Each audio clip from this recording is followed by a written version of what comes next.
Welcome students. आज हम लोग पढ़ने वाले हैं हिंदी व्याकरण के चैप्टर 11 काल यानी टेंस। इस चैप्टर में हम लोग काल, उसकी परिभाषा, उसके प्रकार, इन सब के बारे में विस्तार से पढ़ेंगे। तो आइए शुरू करते हैं आज का यह चैप्टर को अच्छी तरह समझने के लिए इसे एंड तक देखिए और इसे रिलेटेड सभी जानकारियां प्राप्त कीजिए। तो आइए शुरू करते हैं। बीता हुआ कल, आज तथा आने वाला कल होते हैं कुल 3 काल: भूत, वर्तमान, भविष्यत काल। क्रिया के शब्दों से कार्य के होने के समय का भी पता चलता है। कुछ क्रिया शब्द बतलाते हैं कि काम हो चुका है, जैसे नमन विद्यालय गया। यहाँ गया शब्द से पता चलता है कि विद्यालय जाने का काम हो चुका है। कुछ क्रिया शब्दों से पता चलता है कि काम हो रहा है, जैसे नमन विद्यालय जा रहा है। यहाँ जा रहा है से पता चलता है कि विद्यालय जाने का काम किया जा रहा है। कुछ क्रिया शब्दों से पता चलता है कि काम आगे आने वाले समय में होगा, जैसे नमन विद्यालय जाएगा। यहाँ जाएगा शब्द से पता चलता है कि विद्यालय जाने का काम आगे आने वाले समय में होगा। उपर्युक्त सभी क्रिया शब्द काम के होने के समय को बता रहे हैं। तो इस प्रकार हम कह सकते हैं कि क्रिया के जिस रूप से उसके करने या होने के समय का पता चलता है, उसे हम काल कहते हैं। काल के भेद, काइंड्स ऑफ टेंस। काल के 3 भेद होते हैं: भूतकाल, वर्तमान काल और भविष्यत काल। तो आइए बारी बारी से हम इन तीनों कालों के बारे में पढ़ें और जानकारी प्राप्त करें। पहला, भूतकाल, पास्ट टेंस। कुछ क्रियाओं से पता चलता है कि काम बीते हुए समय में हुआ है। आइए इन वाक्यों को देखें और समझें। ट्रेन जा चुकी थी, मैं उन दिनों बीमार था। उपर्युक्त वाक्यों से स्पष्ट हो रहा है कि ट्रेन के जाने का काम बीते हुए समय में हो चुका है। दूसरे वाक्य से स्पष्ट हो रहा है कि बीमार होने का काम बीते हुए समय में हो चुका है। क्रियाओं के इस रूप को भूतकाल कहते हैं। तो इस प्रकार क्रिया के जिस रूप से उसके बीते हुए समय में होने का पता चलता है, उसे हम भूतकाल कहते हैं। दूसरा, वर्तमान काल यानी प्रेजेंट टेंस। कुछ क्रियाओं से पता चलता है कि काम वर्तमान समय में हो रहा है। इन वाक्यों को पढ़िए और समझिए। बच्चे खेल रहे हैं, पिताजी अखबार पढ़ रहे हैं। पहले वाक्य में स्पष्ट हो रहा है कि खेलने का काम अभी चल रहा है। दूसरे वाक्य से स्पष्ट हो रहा है कि अखबार पढ़ने का काम अभी चल रहा है। क्रियाओं के इस रूप को वर्तमान काल कहते हैं। तो इस प्रकार क्रिया के जिस रूप से उसके वर्तमान समय में होने का पता चलता है, उसे हम वर्तमान काल कहते हैं। तीसरा, भविष्यत काल यानी फ्यूचर टेंस। कुछ क्रियाओं से पता चलता है कि काम आने वाले समय में होगा। इन वाक्यों को पढ़िए और समझिए। कल मामा जी आएंगे, मैं कल चिड़ियाघर जाऊंगा। पहले वाक्य से स्पष्ट हो रहा है कि आने का काम आने वाले समय में होगा। दूसरे वाक्य से स्पष्ट हो रहा है कि चिड़ियाघर जाने का काम आने वाले समय में होगा। क्रियाओं के इस रूप को भविष्यत काल कहते हैं। क्रिया के जिस रूप से उसके आने वाले समय में होने का पता चले, उसे हम भविष्यत काल कहते हैं। तो इस प्रकार इस चैप्टर में हमने सीखा क्रिया के जिस रूप से काम के करने या होने के समय का पता चलता है, उसे काल कहते हैं।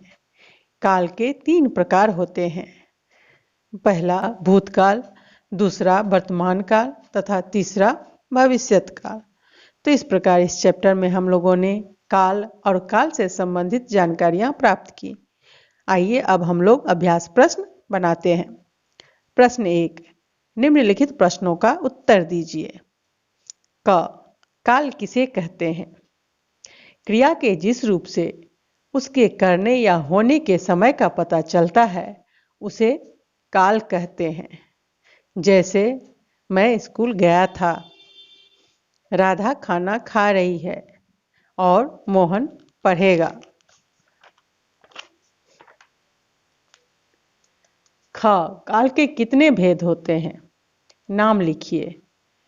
काल के कुल 3 भेद होते हैं।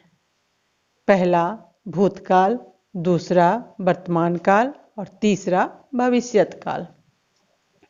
वर्तमान काल से आप क्या समझते हैं?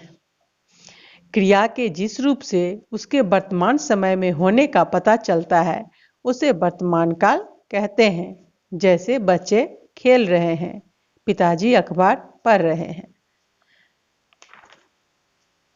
भूतकाल तथा भविष्यत काल में क्या अंतर है? भूतकाल में क्रिया के भूतकाल में हो जाने का पता चलता है कि क्रिया हो चुकी है, जबकि भविष्यत काल में क्रिया के भविष्य में आने वाले समय में होने का पता चलता है।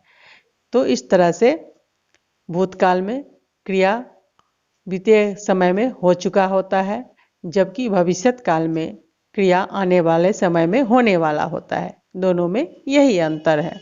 जैसे मैं कल स्कूल गया था और भविष्यत काल में मैं कल स्कूल जाऊंगा। दोनों में क्या अंतर है? एक काम पहले हो चुका है और दूसरा काम आने वाले समय में होने वाला है। प्रश्न 2, सही उत्तर पर सही का निशान लगाइए। क, कुत्ता भौंक रहा था। इस वाक्य में क्रिया का कौन सा काल है? तो इस वाक्य में क्रिया का भूतकाल है। ख, सीमा स्कूल जाएगी। इस वाक्य में क्रिया का काल होगा भविष्यत का। ग, किसी कार्य के वर्तमान काल में होने पर क्रिया का काल है वर्तमान काल। काल के कितने भेद हैं? काल के 3 भेद हैं। प्रश्न 3, निर्देशानुसार निम्नलिखित वाक्यों का काल बदलकर दोबारा लिखिए। क, चित्रकार चित्र बनाएगा। इसका वर्तमान काल में वाक्य बनाइए। चित्रकार चित्र बना रहा है। ख, दादाजी अखबार पढ़ रहे हैं। इसका भूतकाल में वाक्य बनाइए। तो दादाजी अखबार पढ़ रहे थे। ग, मैं कक्षा 4 में पढ़ता हूँ। इसका भविष्यत काल में वाक्य बनाइए। तो मैं कक्षा 4 में पढ़ूंगा।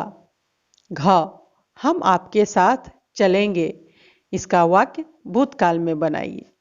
हम आपके साथ गए थे। अंग, वह आम तोड़ रहा है। इसका वाक्य भूतकाल में बनाइए। वह आम तोड़ रहा था। प्रश्न 4, निम्नलिखित क्रियाओं के काल लिखिए। क, सुनार गहने बना रहा है। यह वर्तमान काल का वाक्य है। ख, माता जी मंदिर जाएंगी। यह भविष्यत काल का वाक्य है। ग, सूर्य उदय हो गया। यह भूतकाल का वाक्य है। घ, रात में बादल गरजे थे। यह भी भूतकाल के वाक्य हैं। अंग, मछली नदी में तैर रही है। यह वर्तमान काल का वाक्य है। इस प्रकार इस चैप्टर में हम लोगों ने काल से संबंधित सभी जानकारियां प्राप्त की। उम्मीद है यह वीडियो आपके लिए बहुत ही उपयोगी होने वाली है और काल से संबंधित आपकी सारे डाउट्स क्लियर हो जाएंगे। तो अगर आपको यह वीडियो अच्छी लगी है तो इसे फिर फटाफट लाइक कर दीजिए। अपने दोस्तों के साथ इसे ज़्यादा से ज़्यादा शेयर कीजिए और हमारे चैनल को जल्द से जल्द सब्सक्राइब कर लीजिए और बेल आइकन को प्रेस कर लीजिए ताकि आने वाली सभी वीडियोस आपको सबसे पहले मिले। धन्यवाद।